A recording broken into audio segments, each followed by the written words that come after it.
I just want to introduce quickly what this video is that you're going to be watching. Very, very close friend of mine, Katie, is in graduate school. Her program is through the Wright Foundation, and I believe it's Transformational Leadership and Coaching. I think that's the official title.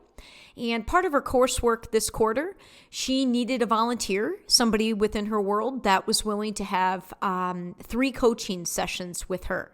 So this recording you're going to watch is our first coaching session.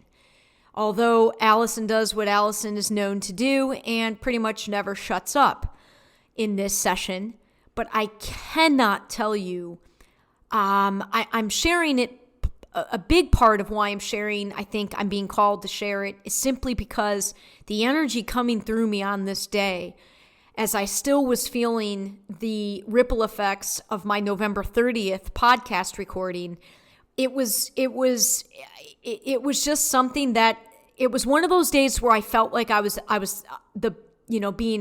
serving as a really good conduit and really outside of the character of Alyson and allowing myself to be this transmitter of just, I don't know, it just felt good. And it feels like when something good like that comes through, others could possibly benefit in a similar way. And after this coaching session, oh my God, I want to say for the next 48 hours, I was still vibrating so high. I mean, Katie is just a fantastic woman, a wonderful friend, and we, in our journey spiritually, has gotten a lot closer in this crazy year of 2020. And I foresee working with her, and we talk about it towards the end of the video. We definitely both feel as if we've got a lot of work together ahead of us. And I'm just so excited. And I think that's also part of the reason I'm being called to share this now. So without further ado, this is Katie, my great friend, and me reflecting on a very powerful day. Okay, enjoy. Hi, Alyson. Hello. It's so good to be with you today. Excellent to be with you as well. So as you know, we have 45 minutes together, and I just want you to know that this is an open and safe place for you to share and express whatever is coming up for you and whatever you really want to speak about, during this 45 minutes together. And I'll be here sitting, listening, observing. I might pop in with the occasional question, but otherwise this is a time for you to really, just express and talk about whatever is up for you. Okay, sounds good. Start now? Yes, if you'd like, or please. Okay, well, geez, let me see here. I should have prepared a bit better. I didn't think exactly. Okay, what's coming up for me? Well, I think probably an appropriate starting point would be just sort of, so as you know, I do these recordings with my podcast, and while the first set of episodes were following sort of a regimented schedule where I knew what I was going to be speaking to each week, my second schedule was thrown off track almost immediately. And what I have since been doing is really working to allow the energy within me, knowing that I still have this general goal of capturing an hour-ish focused expression per week, sort of being loose with myself and really practicing being less regimented, practicing my greater connection to the one energy, knowing and believing that we are all here simply as conduits of that, unique expressions of that, and desiring to be the best conduit I can be. And knowing that comes as I strengthen my connection and allowing myself to surrender and be guided by it. And so what I've done the past few weeks is really when I feel a particular, very specific feeling. It's this intuitive feeling, and it's grown where I can identify it's stark, and it's like, you need to record now. And when the past few recordings, it's been interesting because I've sort of forced myself to answer that call in the moment rather than do historically what I've been known to do, which is get into my head, overthink, start worrying about how is this person, if they listen, what are they going to think and what's going to upset them, and how is this person, what made, and just this, it takes me away from the ultimate thing that I'm intending to be a conduit of. And really, it's a practice of working to trust and have faith, trust myself, trust the connection. And then afterwards, really kind of dive into, why were you afraid? What were you, why would you have stopped that transmission or that recording? And this most recent one, I know specifically what, and I even reference it in the recording. I've been called to attempt to be this middle voice, if you will. And I've been very, very hesitant to do so because of my pattern and my history of just wanting to be understood, wanting to be heard, really wanting and desiring what I'm saying to be received in the way that I'm sharing it. And what I've experienced on my spiritual journey thus far is, far more often than not, most folks that are on that receiving end are just not, for one reason or another, and you can feel it. You feel when somebody really hears you. I liken it to when I was a teacher and my sixth graders, and it was rare, but when a kid like really finally got something, they weren't just nodding their head and faking it. They really got something. There's nothing as a teacher that felt better than that, when you were finally able to convey and reach a specific learner and meet them where they're at with this, that's the essence of coaching and teaching and guiding. And I know that on a general level, that's what I'm here to be and do. And so, but I'm also very adamant about, I don't want to add to the chaos. I don't want to, push people to go further or faster than they're ready to go. But at the same time, much like what you just shared before we started recording, I'm very much a person that holds space for potentiality. So I see and feel potentials of people, of teams, of things, of companies. I feel that, I see it, and I can meet where they're at to guide. But you can't unless the people you're meeting are, it's a collaborative, co-creative thing. You've got, the student can't learn unless they're willing. The teacher can't teach the student and guide them unless they're willing. And in my podcast for me feels like a way that I'm maturing into my, at least what I feel like is part of my role as a teacher, as a guide. And so this most recent episode, I went there, and I've been wanting to go there for weeks, actually try to take this leap of faith, very real leap of faith, and try to honor the hugely impulsive energy that said, well, you got to record now. And I there's no plan. I don't even have a title when I do it. So I'm literally like, okay, buckle up. Here we go. I'm being called. I don't know what's about to come through.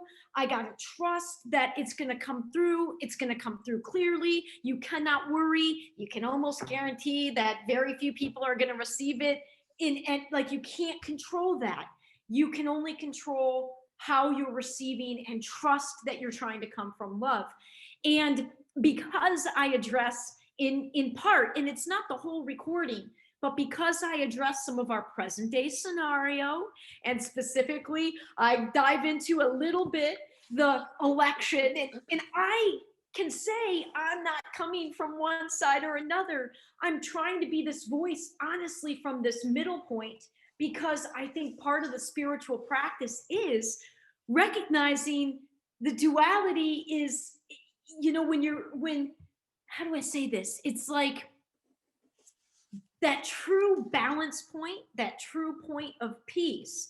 If you're in that middle, then really you should be able to see that 360 area around you and all those various perspectives, and be able to stay in the middle of it and not put the value on, or a hierarchy, or a better than, or even a right or wrong. You're just that voice that can speak to, oh, I hear this side. I hear this side. But you can also see when folks get too wrapped up in the sides of it, and all you're trying to do is bring it back to the middle, and try to diffuse a little bit of the emotion, and bring it away from these us versus thems into the center point. But what I've learned is, man, if people want to see sides, it doesn't matter how balanced or what your intention is, they're going to put you on a side. And I've been very scared and very hesitant to open myself up to what I feel like is a gift, to speak to this, to be able to be, and the practice is to not allow myself to be put, that's there. If a particular person receives it in that way and makes it some sort of us versus them, or tries to say that I'm saying something that I'm really not, I know that's their issue. But the podcast is such a tricky thing, because I'm not in person with anybody. I really don't know who's listening, how they're receiving it, what they're getting from it.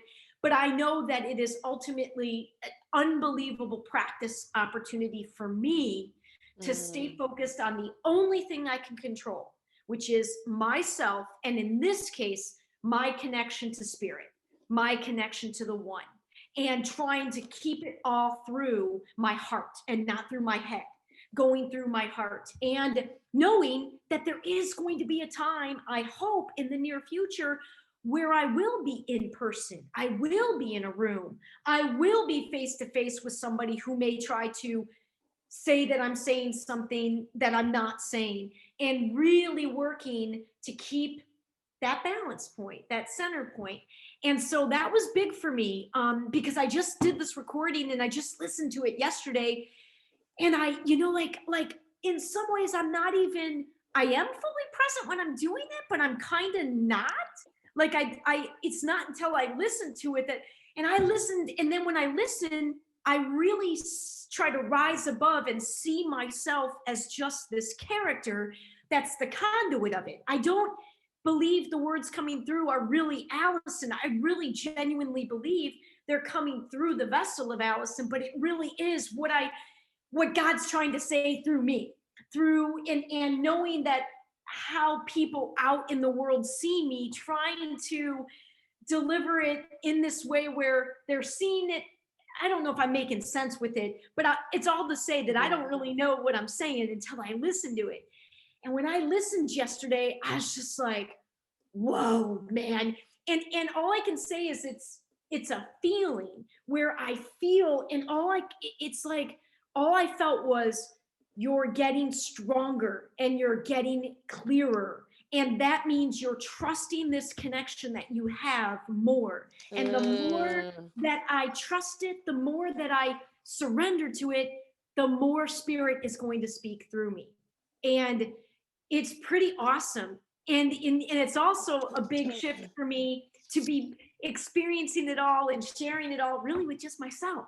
Because the old version of Alyson was just always so excited to share and express and be, that, I'd waste a lot of energy calling 6 people and trying to explain it, rather than just be with me and my experience of it, knowing that anybody that I'm trying to share it with, we're all connected. So in some way, by going through this process more deeply with myself, it's allowing me to then prepare myself to have that more deep connection with others when the time comes that I start experiencing one-on-one or small group reflections of this energy coming through me.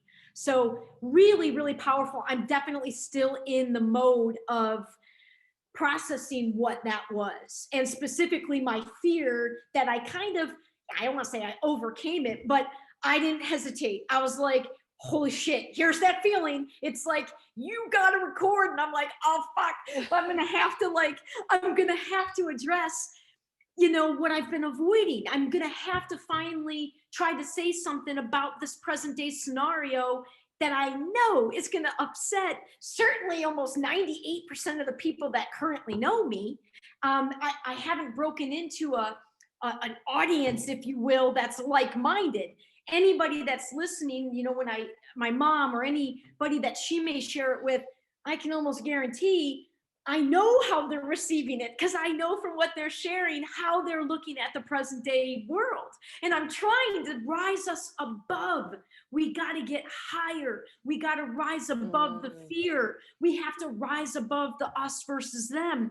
And the only way to do that is to give it a voice, and to know what, and to trust what I'm trying to communicate. But also, it's taken me 8 years and a lot of hard lessons to know that most people are not able yet or willing to receive it. And I have to be okay with that. Mm-hmm. I can't allow that to trigger me or cause me self-doubt, which is what I've really allowed it to do as I've gotten to, worked my way to this point. Is as soon as it's received the wrong way, I'm like, oh, now this person thinks I'm, like in this case, a Trump supporter. I'm not on either side. I'm trying to bring light to it above that. I'm trying to speak at this from a higher perspective of the oneness. And it was a big step. It was a big step for me yesterday. So that's what's really alive in me right now. I can see it, actually. You're really like expressing so much joy in what you're saying. You're very excited right now. Oh, I mean, because it's when you've spent a life, I'll be 45 years old in a week. When you've spent 40 years of it, because even though my awakening was 10 years ago, it took it really wasn't until just a few years ago that it takes so long to condition ourselves away from our harming, self-sabotaging, damaging, limiting patterns, mostly within our mind. And it was torturous for me for a good part of my life, because I could feel my own potential. I could feel it and see it, but I could not seem to break free because I didn't have the awareness or the understanding that it was my own self that was really sabotaging myself and holding myself down. And it has meant a much more isolating journey these past years, but it's such a trip to feel more like myself than I've ever been, but really to have had hardly anybody else that I've really shared that with, and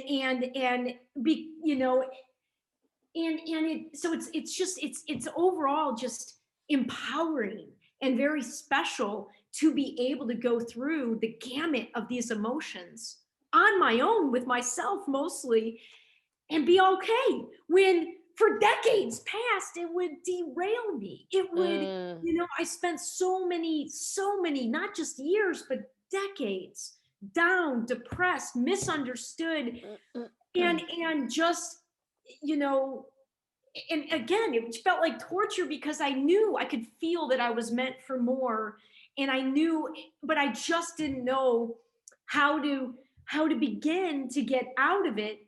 And 10 years ago is when I had the awakening that finally, where I could see and understood it all in a way where I could begin to break the patterns. And 10 years later, definitely still breaking the patterns, but it has now been at least 5 solid years where the majority of my journey I've experienced with just me.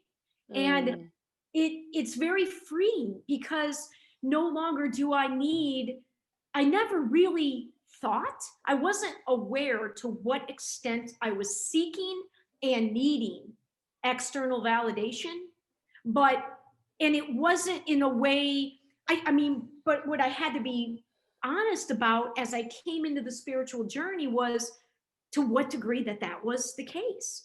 I didn't know how to self-validate. I didn't know how to do that. And, and even when I became aware of that's how it worked, if you will, it took years to even, because it's not like a textbook. You can't just write, well, this is how you self-validate. You just gotta keep going out there living, learning the lessons, and keep coming back to the self and inner work and the self-reflection. And then it's practice. And as you do that more and begin to understand that your external world is simply a manifestation of what's going on internally, it just sort of happens. And it's beautiful. And then, of course, I just kind of smile with myself, because I'm like, holy shit, if this feels like this with just myself, and I experience the joy that I've experienced in my life with others from a place where I wasn't this self-loving, self-validating person, what's it going to feel like and look like as I begin to attract more of that and really build an external life with that internal self-love foundation? And so I can get super excited just imagining it here on my own. And sometimes it overwhelms me. I mean, that's almost a different aspect of my own journey too, is that sometimes thinking about that is overwhelming to me. And I want it, but there's a part of me that I still think is afraid of that, which is really interesting. So it's a gamut of emotion, most of which I do not have words for. And then just as soon as you put a word to it, you'll experience something else that blows that word out of the water. And it's just learning how to be completely okay with being on my own with it, knowing that's not what my whole rest of my life's going to be. But I think all of us, to some degree, whether we're aware of it or not, I think we fear being alone. I think we're a little bit afraid of that. And so it's been a very empowering thing to get so comfortable being alone and being with myself and being able to celebrate with myself and guide myself out of my darker spots that I absolutely still visit. Thankfully, I don't visit them for anywhere near as long as I used to. But when I do go there, sometimes I feel like it's darker than ever because I know better. So it's this weird thing. I might only be dark for 2 days versus 2 months, but it feels like it's really dark because you're like, wait a second, I thought I was out of this place for good. How did you come back? Like what I didn't think I'd return here. And I mean, when you can be your own guide to that degree, can you imagine how different a mass world looks like when it's comprised of individuals that are going through this same process? And that's why our dynamic in our relationship, specifically with you, Katie, is so magical, because that's what I feel like. I feel like, you're really the extent, you and Kathy are like the extent of my beginning to see and feel what my greater world is going to look and feel like, because I know for myself what I want to be part of the love-based world. And now, because I'm so okay with being alone and just being in my own little imaginary world on my own in my own home, I'm not settling. I know what that feels like when I do begin to go externally. And if it's not that, I know now how to keep those boundaries, just because I know it's not what I desire. But if I got to go into a work environment to make a paycheck, to pay bills, that's fine. And I can feel I didn't have these skill sets. I didn't know boundaries. I didn't know self-validation. I was just like this Tasmanian devil of energy circling around, powerful to be sure, but really it was ironic, because I've always had a high level of self-awareness, but not to the extent, because my spiritual essence and my astral energy was so, it's like I was attracting a lot more than just my world, but I didn't have anybody to help me decipher that. And so despite having a high level of self-awareness, what I didn't understand is, because I was so energy sensitive and didn't have boundaries, I was taking this powerful energy out in the world, and we attract what we are. So I was always attracting and experiencing tons of powerful people and powerful experiences. And if it was negative, God, buckle up, because it would trigger me, but it wasn't something I was going through, but I was adopting the energy of others and the energy around me as if it was mine. And of course I'm going to be confused because it wasn't adding up. And all throughout these past decade of diving within and just keep peeling back the layers of the onion, it just gets more and more empowering. And the most important empowering part is, now I know what my set point is and what I take out into the world and what I want to, that's what I want to attract with. I want to attract other people that are doing this work and fully accountable and owning their life and their reality, and come together and co-create with that. And with love as the foundation versus fear. And it's not hard for me to imagine at all a completely different earth, a completely different reality when you start, creating like that. But it has to start within. It has to. And I just can feel now my journey in a way. I have a lot more awareness and understanding of it, while simultaneously still being fully aware that the vast majority of it is still unseen, unrevealed. And it's that constant daily surrendering to the unknown. You have to. That's, the unknown is way more than the known. And if you want to be on that spiritual journey, by virtue of that, you're signing up for constant expansion. And constant expansion means constant rebalancing, constant reconciling, and constantly coming back to that set point within yourself. And it's just beautiful. And I know, as I allow myself to strengthen that relationship with spirit more, it's going to afford me the ability to focus it in ways where I can share it more clearly with others. And I think that's what's beginning to come through in the podcast. And that, even though there's only 3 people listening or whatever it is, it's not about that. As I always say, the universe is listening. And that's really all that matters, to be honest. I'm listening to myself, and I always say to everybody, I'm always talking to myself first and foremost. And so it's like, if I'm just guiding myself, if it's just me listening to myself in the universe, man, that's enough. That's enough. I just have to keep trusting. And it's such a powerful experience to have no expectations and no attachments. 2 things that I spent a lifetime having and not understanding. Like I always say that there is a fine line between connection and attachment. And in fact, if you look at so many of the words that we use, they're synonyms for each other, yet they mean completely different things when you start going on the spiritual journey versus sort of the more limited, I call it the more mainstream, robotic, fall into the herd journey, versus the spiritual journey, which is wholly unique, simultaneously the one.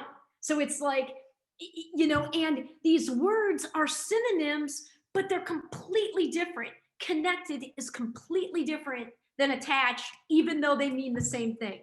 And I have always been a highly connected being, but what I didn't understand is I was attaching, and I would attach hard. Like I remember being a kid, I was one of the babysitters in our neighborhood, and I loved babysitting. I was babysitting at 12 years old. Like this day and age, people don't even trust like teenagers to babysit. I'm like, what are you talking about? I was babysitting for babies when I was 12, like what? Yeah. And so I was the neighborhood babysitter. And man, I remember a couple of families, when they would move, it like destroyed me. Like, I mean, especially because I didn't have my own home life, was very broken, especially emotionally. So I knew there was a deeper meaning for my attachment. It was my ability it was like I've always had this inner knowing of the oneness. And I think more and more beings are being born on the planet right now than ever before. I call it, they're coming pre-wired. So they might not be aware, but that's why a voice like mine is so important, because they won't know it. They can't say it for themselves, but they can feel it when they hear it, if that makes sense. And so a lot of bodies are coming into form pre-wired for this at a high rate. But in my generation, it was still, I think, a little bit more limited. But I came highly connected, and there were reasons why I sort of confused that with attachment really young. And a lot of that had to do with just the home life being so heavy and sad, and a lot of gaps there. But that's been a hard lesson for me to learn, to be connected but not be attached. And then for me, the in the same way, the words expectation and hope, fine fucking line.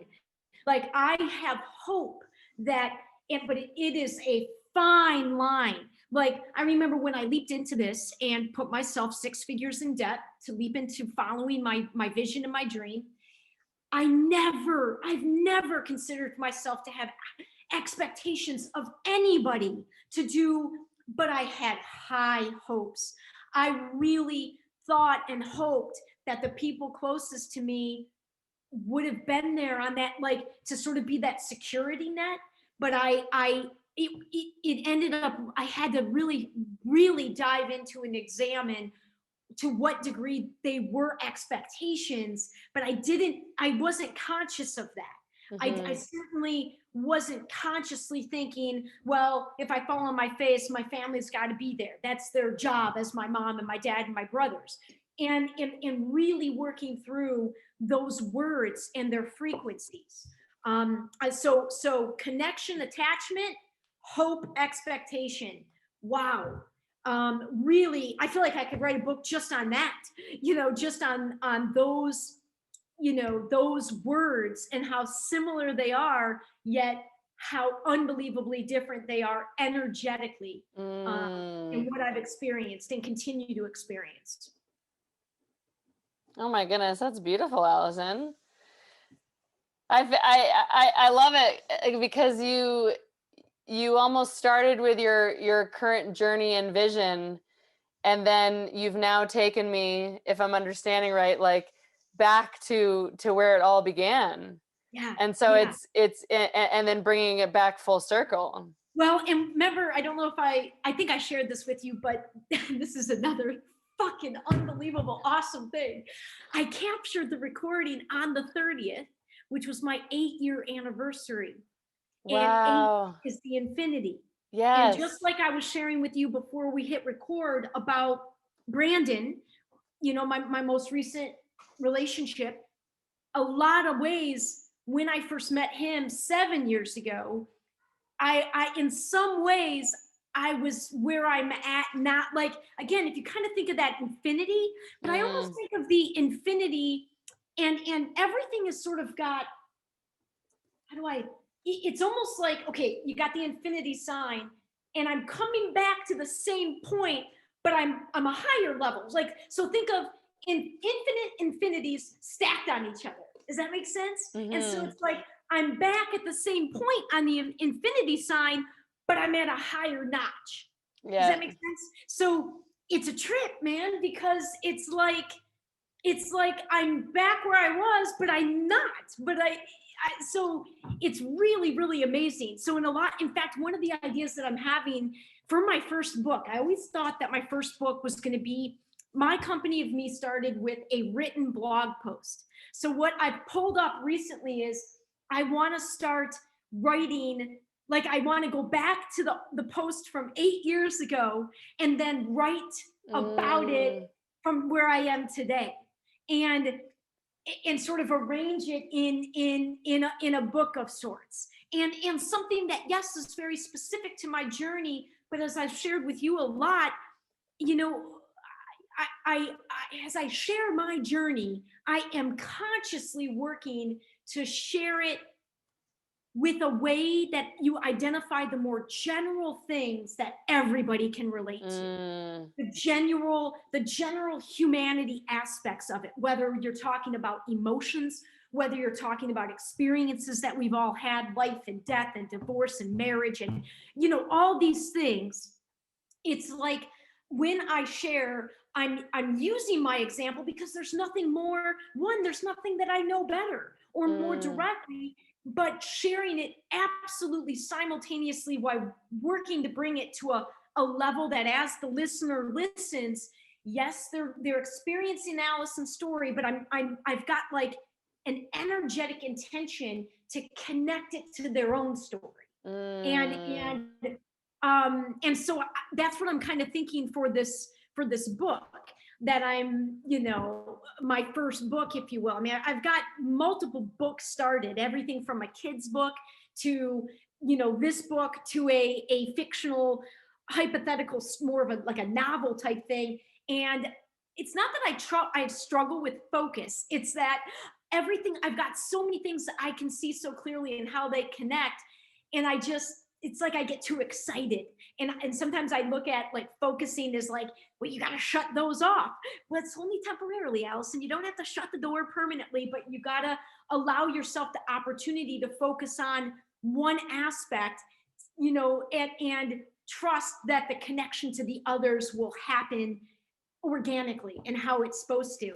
And so I know I need to focus in on, one of these books sooner or later. And it just feels like right now, the one that's calling me the most is this infinity, this return, this, going back to when it all started. And because inherent in sharing that, we'll be sharing the lessons, and holy cow, were there lessons to learn. Like, had I had an inkling of what lay ahead when I made that decision, there's no way, and yet I don't have any regrets.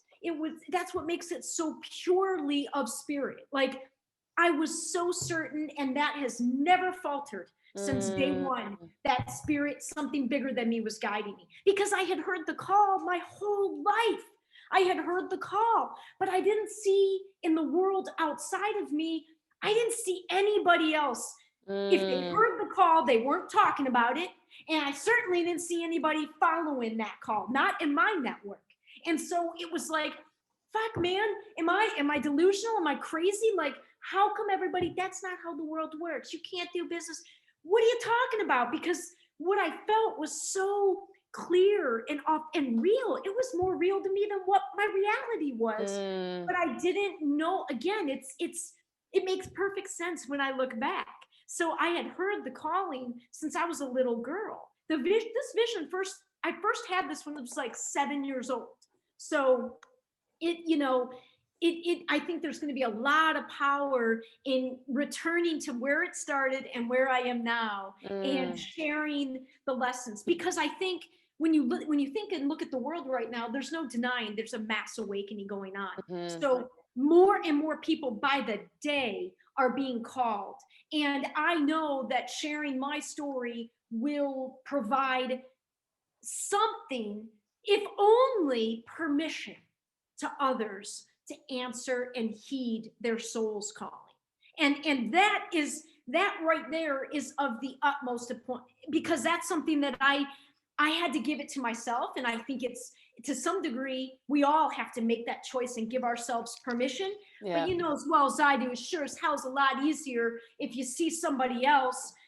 It's a lot less scary to give yourself that permission to go there. Somebody else can't go there for you, but they can certainly show a way and talk about things in a way that you might not be hearing anywhere else, which then inherently gives you the permission to give yourself, keep going, answer the unknown. We are all here for greater purposes right now, and I can guarantee you it's about more than earning the damn paycheck.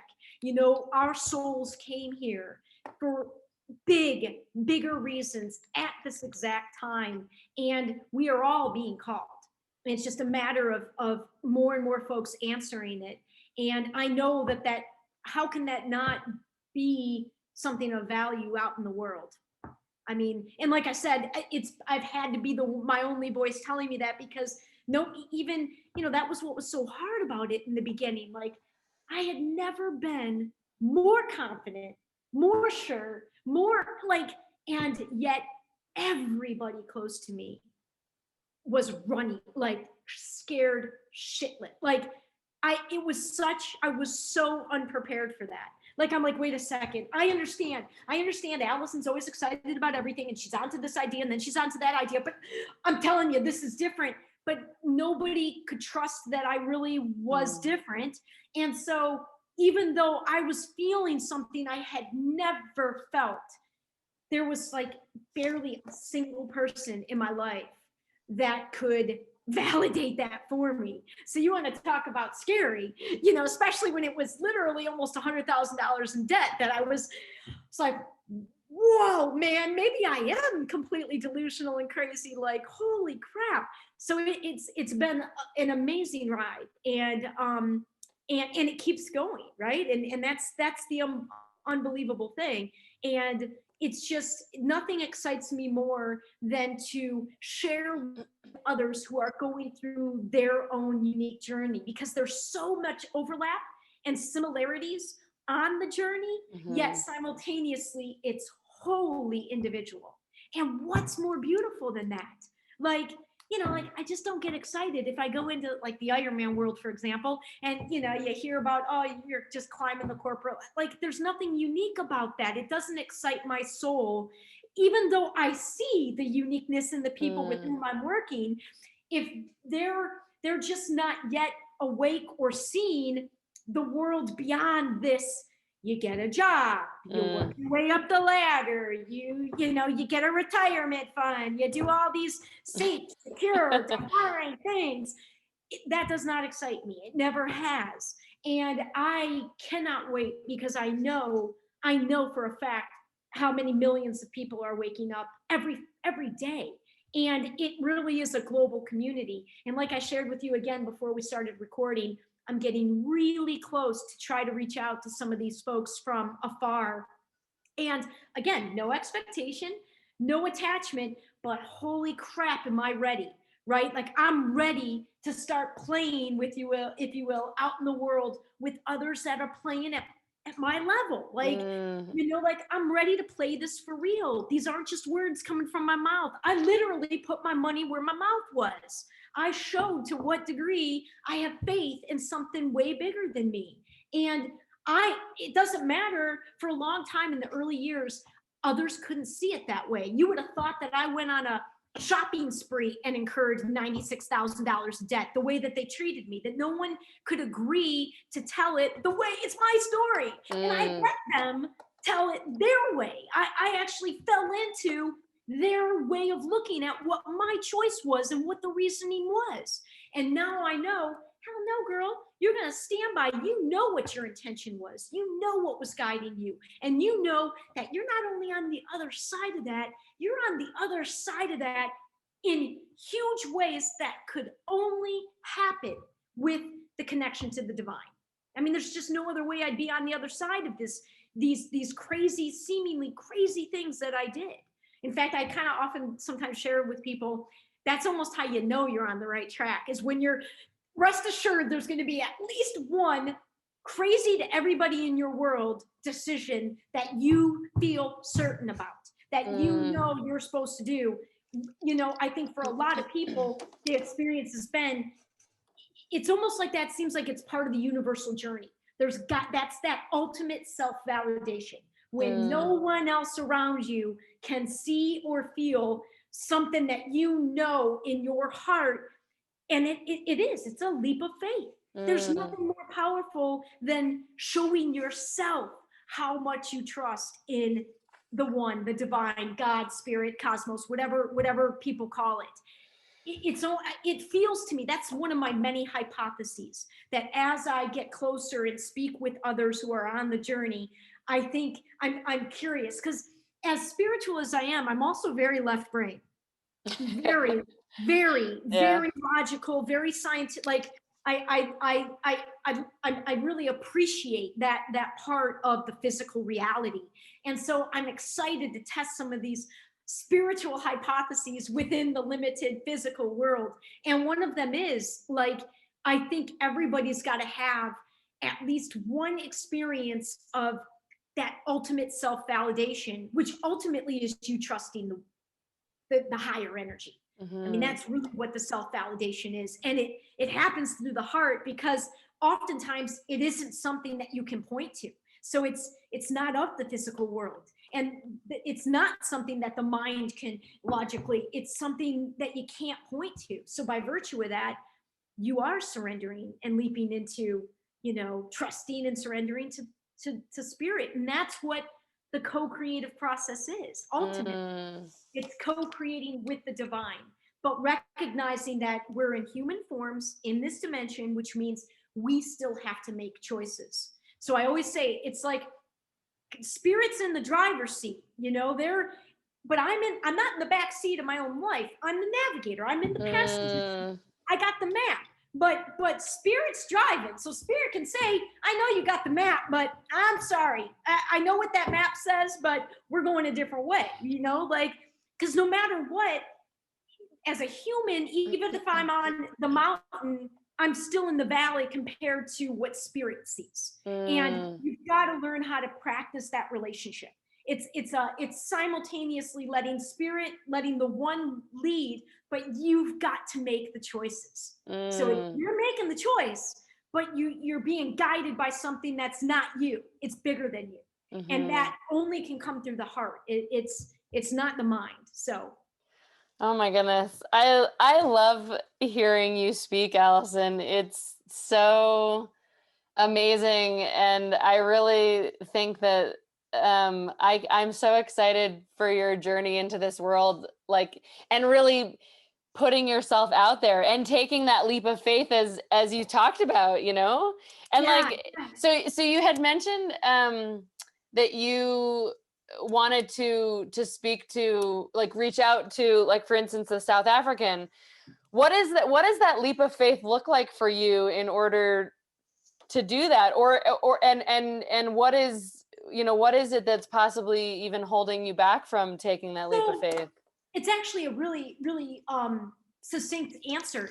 It's because it's actually on a much easier issue to resolve than what the issues of the past. It's really more of the earthbound issue, in that, so my idea that I know I've shared with you, called Ripple 2020, the thought with the second set of recordings was by the 30th of November, I was going to have that idea launched. And Spirit didn't have that. That wasn't, that was what I was trying to navigate. Spirit was in the driver's seat saying, sorry, not ready yet.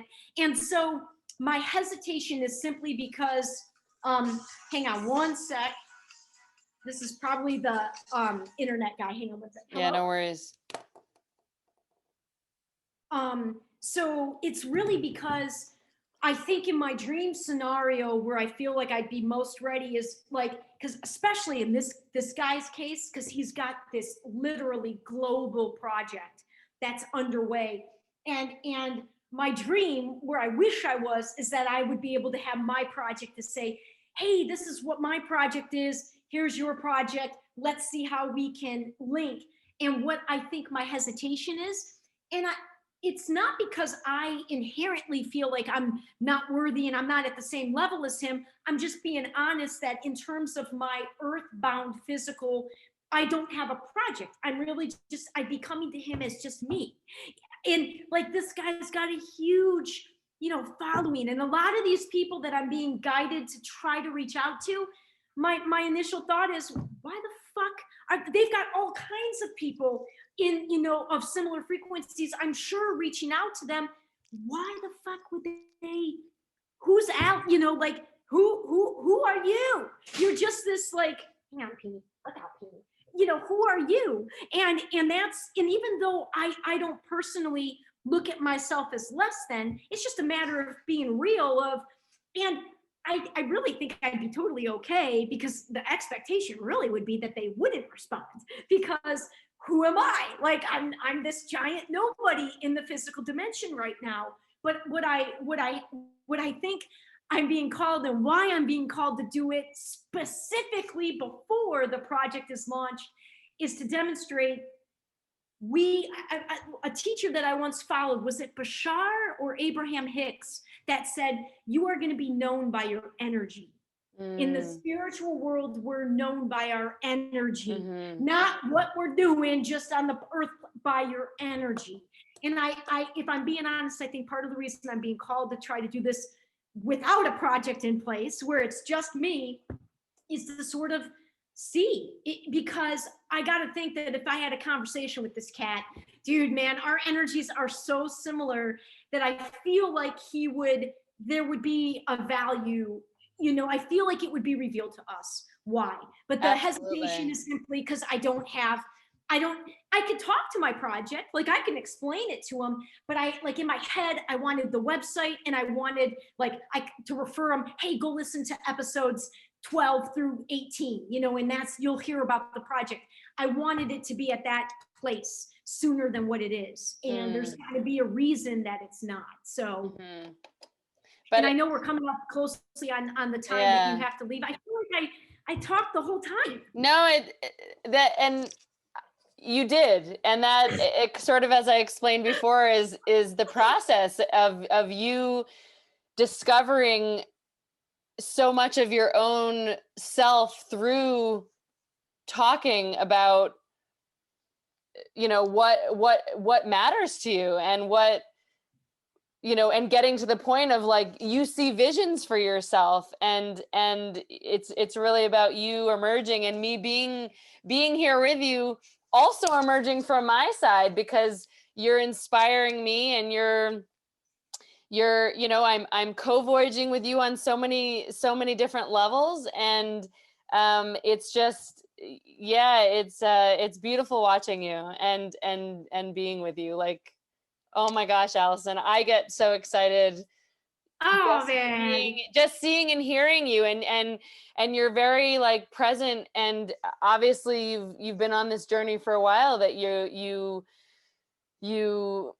recognize so much, which is amazing. And I know that you don't think you're ready, but there is I'm here on the sidelines cheering you on, seeing that you are ready, and that you don't necessarily need, like you said, you could go and talk to him without having that full, it's beautiful that you can recognize that, and you're not necessarily allowing your limiting beliefs to hold you back of, oh, well, he doesn't want to listen to me or whatever, but that you can still go to him with that, but that you're seeing, from what I understand, if I'm understanding you correctly, that you're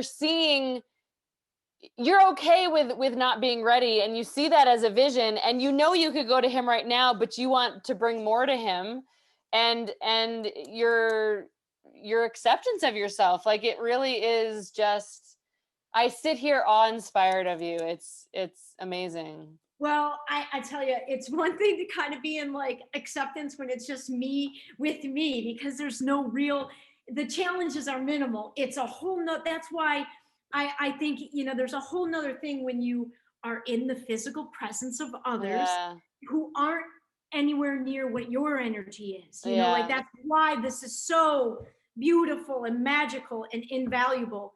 And because the practice with this is going to enable me to be able to withstand, going out and taking that risk of putting it out there in a bigger way, which by virtue of it means that, it might be harder to stand in it when, and it has been in the times, when your own family and your own significant others can't see you in that way. But I just continue to say that I love our relationship and friendship and dynamic, and it's so awesome. And I love that we met through Ironman, because I maintain there's going to be an opportunity to weave that back in somehow, some way, if only through speaking to the experience from this spiritual perspective. I think so too. I think I think that you and I can influence more than we even realize, even in this male, masculine dominated industry that we know is tough. But I I really do. I think so. I vision that. That's my vision. I know. And that's what's going to be so exciting. Yeah. Like this has been so amazing to experience this myself. But what the truth is I haven't yet like really been out in that world and co-creating with another, and everything within me tells me it's going to be you. Like you're going to be my first partner, if you will, totally. In that way. Yeah. And it doesn't matter how small the project may be, and I'm so ready for it. But at the same time, I remind myself it's not about the finish line. It's about the journey. Yeah. And we're in it. So it's like, it's not even about whatever that might be. It's about enjoying every minute of the process of co-creating it, which we've already started. Yeah. And it never ceases to excite me and inspire me. Yeah. Oh, that's awesome, Alyson. Thank you so much for sharing yourself. And I hope that you maybe through your sharing with me have even discovered more of yourself and more of what's to come for you. I mean, I definitely see it. I'm so grateful, man. Like I really didn't even think about what I was going to share. So all of that just, I can't wait to reflect on this. Like, that's amazing. Well, like, and I can share this recording with you if you want to. Yeah, maybe. I mean, if you want, I don't know. Sure. I don't know either, because it was kind of like the podcast, only not, which was totally. Awesome. Yeah, it's so great. Oh man, yeah. I have a feeling I'm gonna like be feeling this for like, it feels like it's gonna have like this ripple effect. Oh, and my pest guy is here. Oh, so perfect timing. Gotta go too. Awesome. Oh, thank you, Alyson. Oh, you're welcome. Much love, and we'll talk again really soon. Absolutely. Okay. Bye. Okay. Bye-bye.